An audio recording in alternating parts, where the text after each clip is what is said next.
I think big boss అయిపోయింది అనమాట. మనం ఇంకా మూటముళ్ళు అన్ని సర్దేసుకొని మనం ఇంకా గుడ్ బై చెప్పేసి ఇంకా నేను ఇంకా కూర్చొని ఇన్ని బుక్స్ ఇప్పుడు 3 బుక్స్ అయిపోయినాయి. ఇప్పటికి నేను రాసి ప్రతిదీ రాసుకున్న ల్యాప్‌టాప్ లో రాసుకునేదాన్ని. లైక్ ల్యాప్‌టాప్ లో ఇది నోట్‌తో వేస్తాను. కానీ ల్యాప్‌టాప్ లో నాకు స్టోరేజ్ మొత్తం వెళ్ళిపోతదేమో అనేసి ఇక నేను వదిలేసి ఓన్లీ ఇప్పుడు ఇదొక బుక్ అయిపోయింది.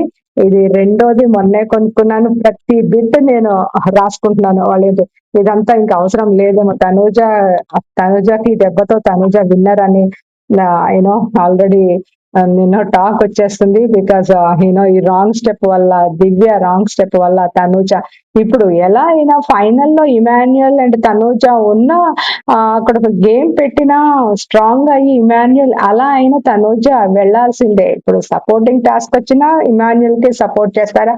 బట్ ఒక్క కన్సిడర్ చేస్తారు, ఇమాన్యుయల్ ఆల్రెడీ కెప్టెన్ అయ్యాడని. ఆ కన్సిడరేషన్ లో తనుజకి ఇవ్వచ్చు.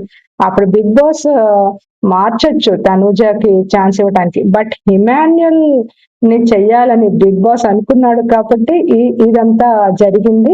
సో ఇది నడవాల్సింది అలాగా. ఆ లాస్ట్ లో అంత సీరియస్ టాస్క్ పెట్టింది కూడా లేకపోతే ఆ డీజే సపోర్ట్ ఇవంతా పెట్టలేదా లాస్ట్ వీక్? అంతకుముందు బిఫోర్ కూడా సపోర్ట్ టాస్క్ ఎన్ని అంటే హార్డ్ ఫిజికల్ టాస్క్. బట్ మనం కొంచెం స్పాంటైన్స్ గా టైమ్లీగా మనం రెస్పాండ్ అవటమే ఈ గేమ్ లో ఉన్న ఇది. సో మనం ఏం చెప్పుకోబోతున్నానో ఇప్పుడు నేను మర్చిపోయానంటే మీరు నమ్ముతారా? So coming back to the point, Tanuja like winner material కాదు ఇప్పుడు ఆల్మోస్ట్ 100% విన్నర్ అయిపోయింది ఈ దివ్య దెబ్బతోటి. అండ్ దివ్య ఇంటికి వెళ్ళిపోద్ది, తనుజ కప్పు పట్టుకొని వెళ్ళిపోతుంది, దివ్య అనేమో ఇంటికి వెళ్ళిపోతే డోర్ తీసుకొని అన్న టాక్ అయితే వస్తుంది. సో నెక్స్ట్ వీక్ నామినేషన్స్ లో చాలా మజా ఉండబోతుంది అనిపిస్తుంది.